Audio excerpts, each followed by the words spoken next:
¿Y si Jesús realmente es Dios?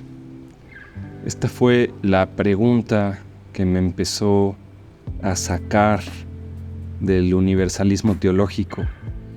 Esta creencia equivocada que yo tenía de pensar que todas las religiones apuntaban a una misma verdad, que podías encontrar la divinidad y la espiritualidad en cualquiera de estas prácticas religiosas.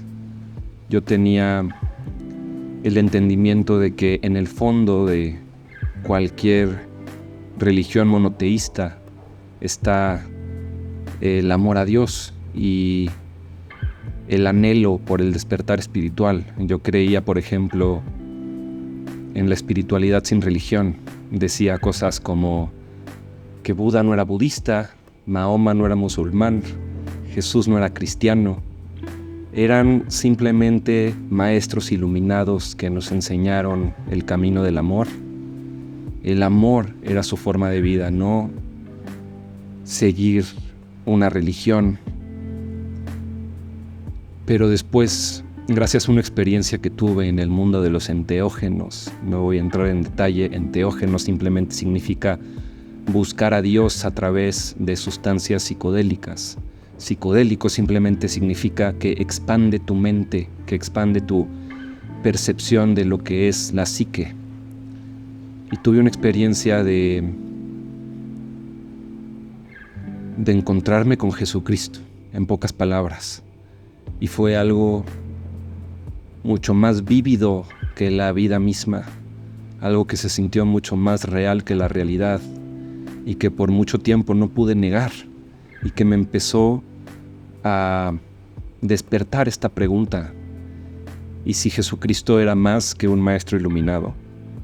¿Y si el cristianismo es más que una religión? Si al mismo tiempo también es un sistema que te permite mantener una relación, sino con las enseñanzas de Jesucristo, creo que más certero es decir con la presencia de Jesucristo. Y creo que esto es algo que hasta me siento incapaz de decir, de afirmar, porque hasta que no tengas una experiencia así, creo que no te empiezas a preguntar más allá.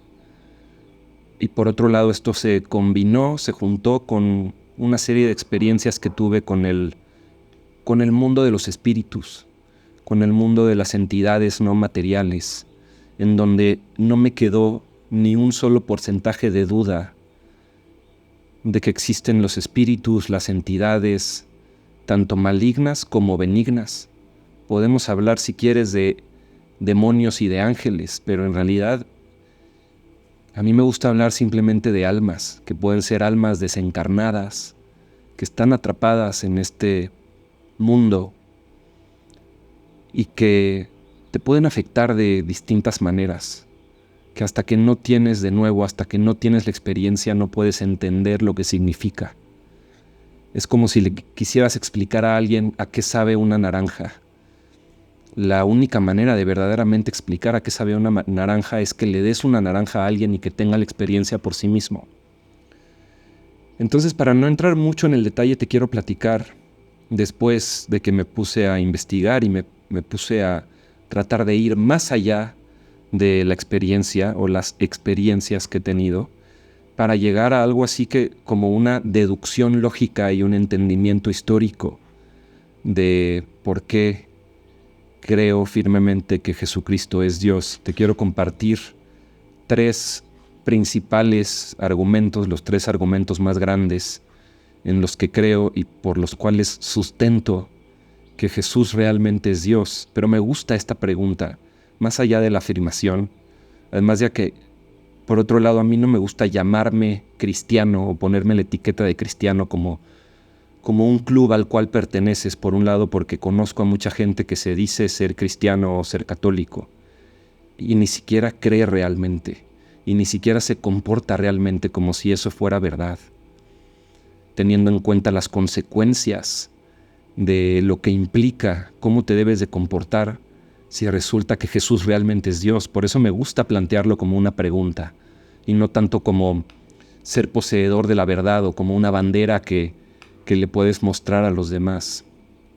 Porque es una pregunta que te obliga a cuestionarte cómo vives. Y si realmente Jesús es Dios, y si realmente Jesús resucitó. Y creo que la resurrección es la llave que abre la puerta a todo esto, principalmente. Y ese es mi primer gran argumento, que Jesús resucitó al tercer día. Y me estuve hoy casi todo el día organizando mis pensamientos al respecto para hacer este video. Me puse a escribir bastante. Te quiero compartir mis ideas y algunos entendimientos que he tenido en este viaje de regreso al cristianismo.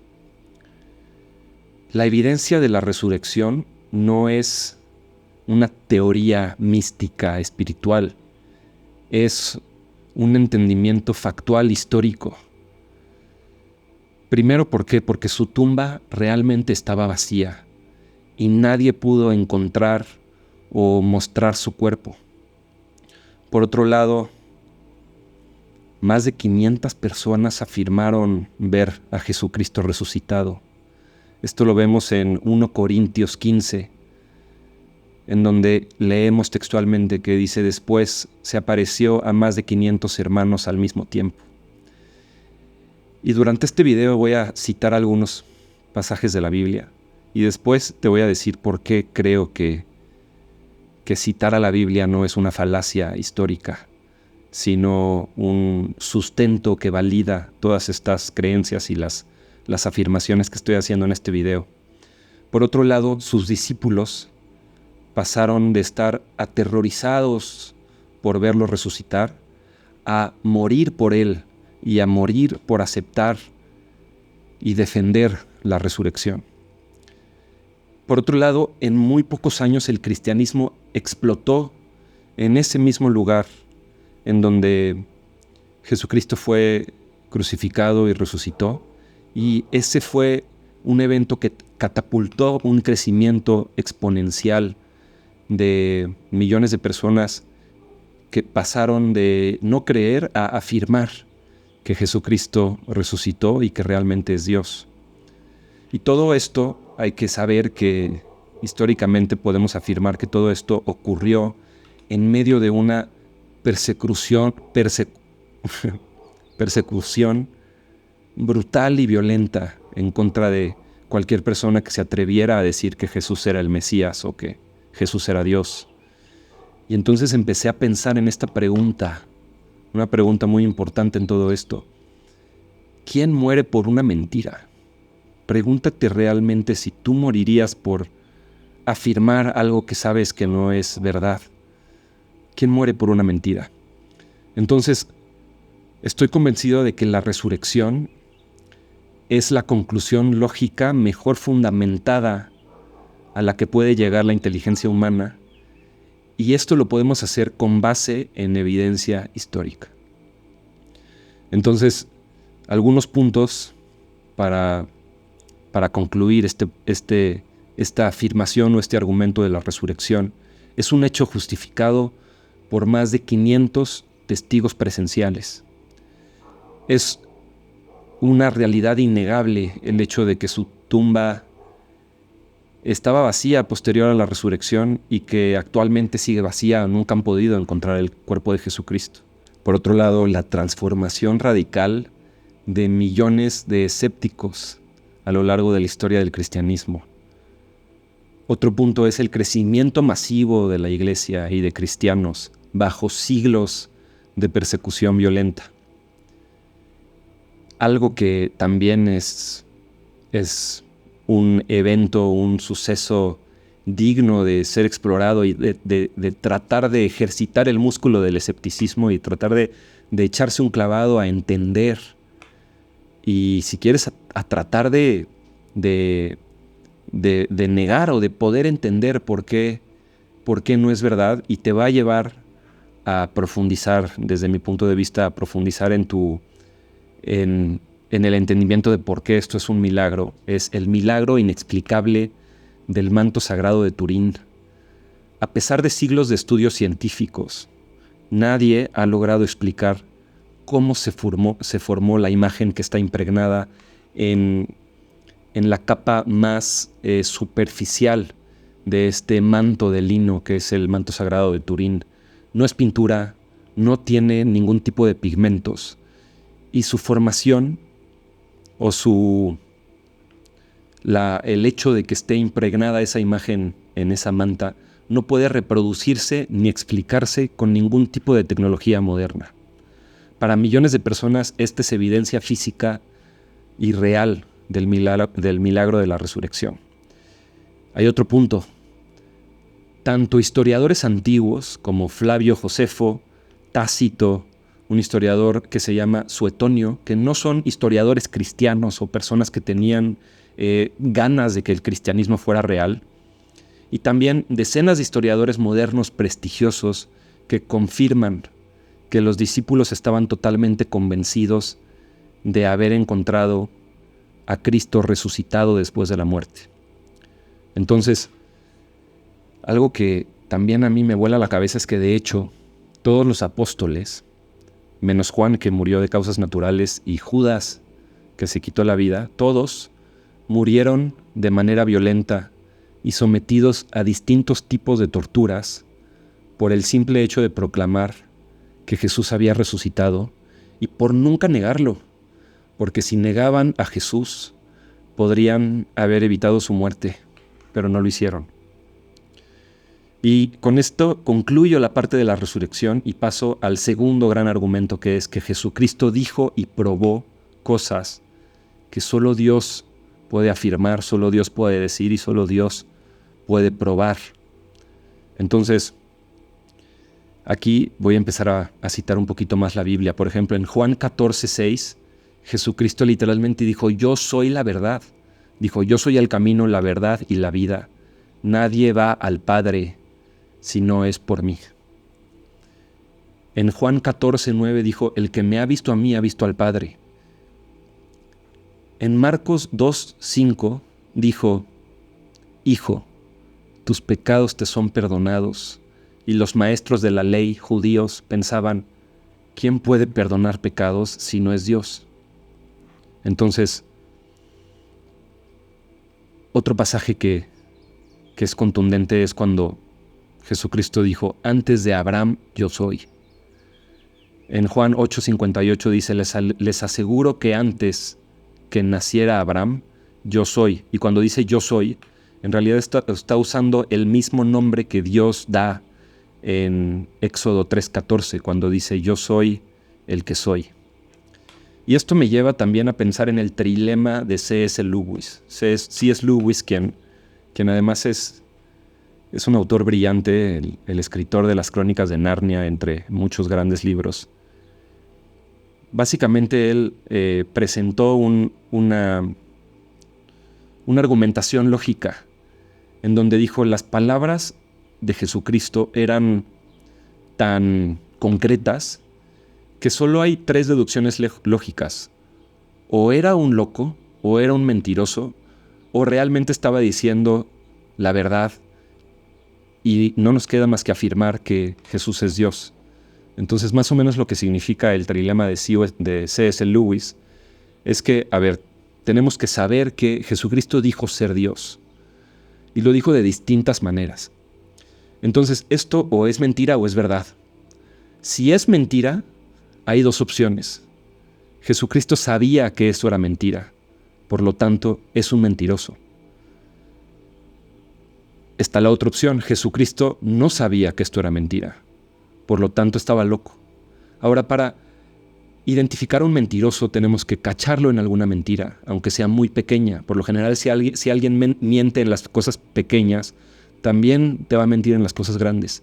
Pero Jesucristo nunca realizó ni una pequeña ni una minúscula mentira. Por otro lado, para identificar a un loco, tenemos que cacharlo en algún tipo de contradicción, aunque sea una contradicción pequeña. Pero toda la filosofía, la palabra y la moralidad de Jesucristo es completamente coherente y verificable también a través de las acciones tanto de Jesucristo como de los apóstoles.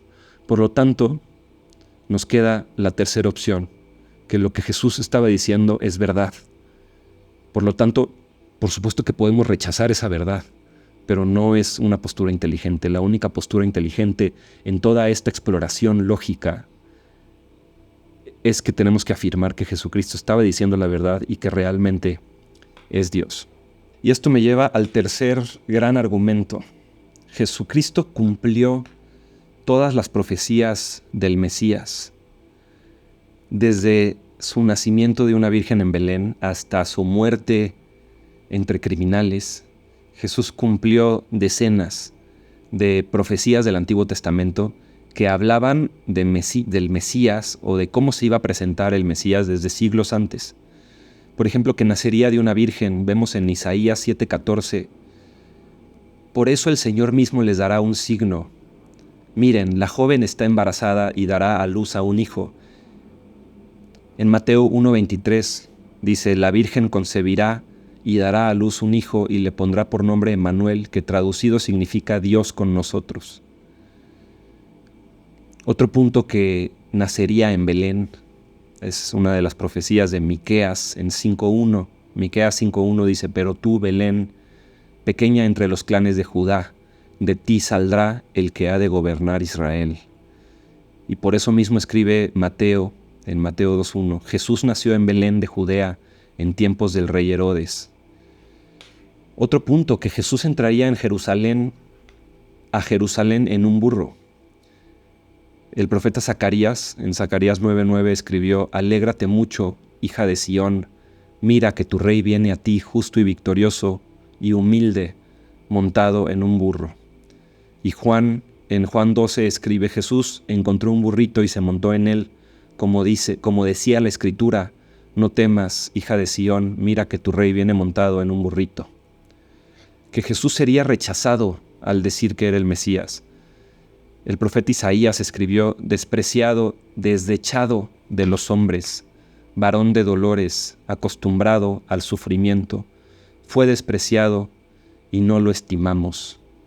Por eso Juan escribe, vino a los suyos y los suyos no lo recibieron. Y por otro lado, que sería crucificado o que sería herido. Dijo Zacarías en Zacarías 12:10, mirarán al que traspasaron y harán duelo por él. O Juan escribe en Juan 19, uno de los soldados le atravesó el costado con una lanza y mirarás al que traspasaron.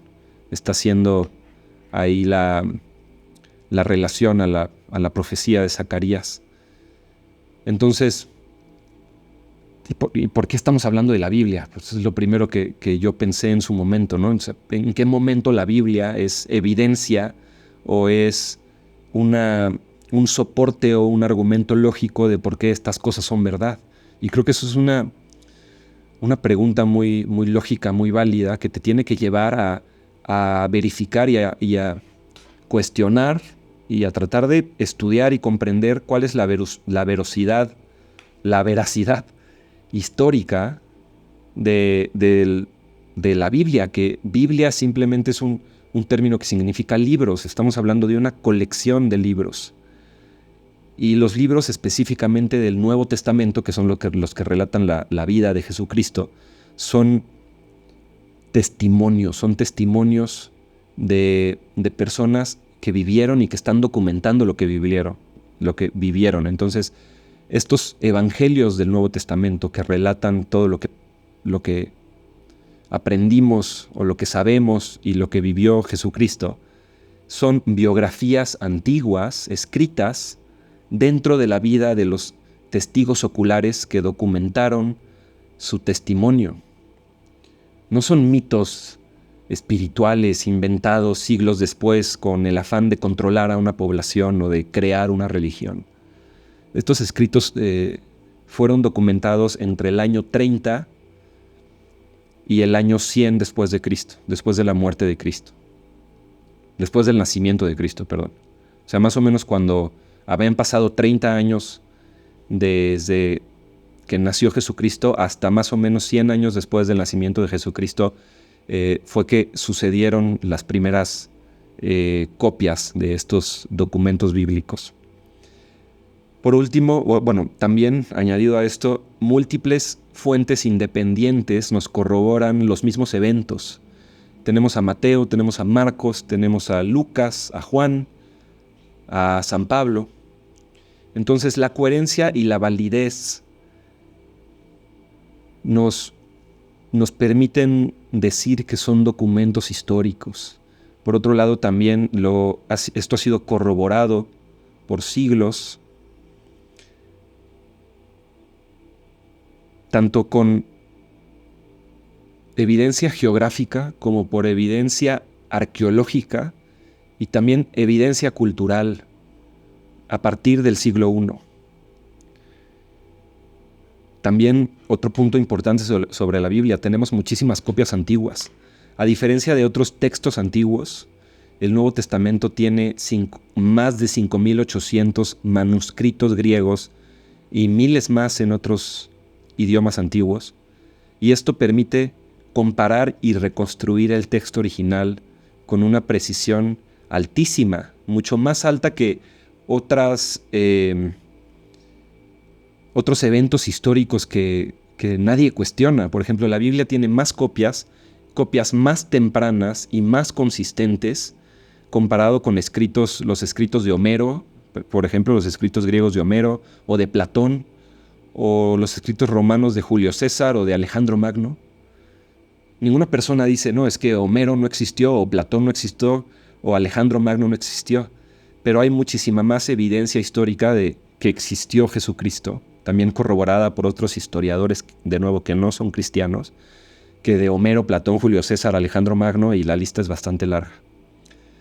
Por otro lado, muchas veces pensamos que hay diferentes versiones de la Biblia, y esto es una falacia. En realidad hay diferentes copias con diferentes idiomas o lenguajes o variaciones del mismo idioma, pero no son distintas versiones. En realidad es la misma versión, aunque hay variantes textuales menores, por ejemplo, errores entre los copistas o los escritores, o cambios en las maneras de escribir de la misma palabra, como por ejemplo, color se escribe distinto en el inglés anglosajón de Estados Unidos que en el inglés británico. Pero estamos hablando de la misma palabra, de la palabra color. Entonces, ninguna diferencia entre copias en realidad afecta el mensaje o la doctrina esencial del cristianismo. Por lo tanto, sabemos que lo que creemos hoy que dicen las escrituras bíblicas es lo mismo que creían y que leían los primeros cristianos.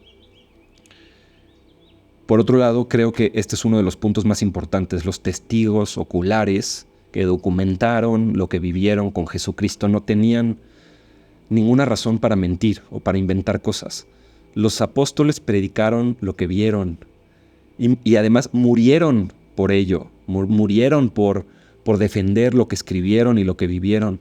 Y esto, no puedes negar que esto demuestra sinceridad, demuestra veracidad, porque además ninguno de ellos al hacer esto tuvo algún beneficio. Nadie ganó poder, nadie ganó dinero, nadie ganó fama, sino al contrario. Sufrieron persecución, cárcel o muertes extremadamente violentas por defender la verdad de que Jesucristo resucitó y de que Jesucristo es Dios. Entonces, algo que también estaba pensando justo antes de empezar a grabar el video es que el contenido de la Biblia en realidad es incómodo, ¿no? No es un cuento de hadas. No es como propaganda positiva para ganarte los likes y los follows de las personas que te leen, ¿no? Si la Biblia hubiera sido inventada para crear o ganar popularidad, no incluiría cosas duras, controversiales y hasta vergonzosas, como, no sé, como Pedro negando a Jesucristo, como los discípulos abandonando a Jesús en el momento de la persecución y la crucifixión, o, por ejemplo, que las mujeres que no eran para nada una autoridad social fueron las primeras en ver y en atestiguar el hecho de que habían visto a Jesús resucitado. Y entonces, desde mi punto de vista, esto es una prueba y demuestra, más allá de cualquier duda razonable, que los escritores de la Biblia específicamente del Nuevo Testamento, no estaban tratando de maquillar o de fabricar una historia, sino que estaban contando lo que realmente ocurrió en contra de su propio beneficio y hasta de su propia vida. Entonces,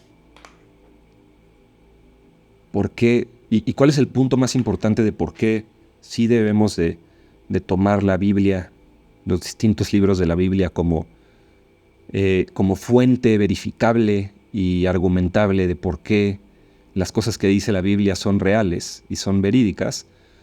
Porque Jesús realmente resucitó. Entonces la resurrección es el mejor argumento a favor de la Biblia, más allá de los otros que acabamos de platicar. Y no solo de la Biblia, del cristianismo entero, ¿no? Porque si la resurrección es verdad, todas las deducciones y las afirmaciones del cristianismo entonces también se sostienen como verdad. En resumen, la Biblia fue escrita por testigos cercanos a los hechos. El texto ha sido preservado fielmente a través de la historia. Su contenido es históricamente verificable y además es moralmente coherente. Y por último, y este es uno de los puntos que a mí más me convence, nadie muere por algo que sabe que es mentira. Entonces, ¿cuál es mi conclusión de todo esto? Que rechazar este hecho o todo lo que acabo de compartirte en este video, rechazar eso no es un acto de razón, no es un acto inteligente. En realidad es un acto de ignorancia y de negación a aceptar la evidencia histórica, que solamente necesitas abrir tu mente y empezar a explorar y a investigar, tratando de llegar a la verdad, para darte cuenta que rechazar esto no es un acto de inteligencia, es un acto de ignorancia. La verdadera inteligencia no niega la verdad ni los hechos históricos.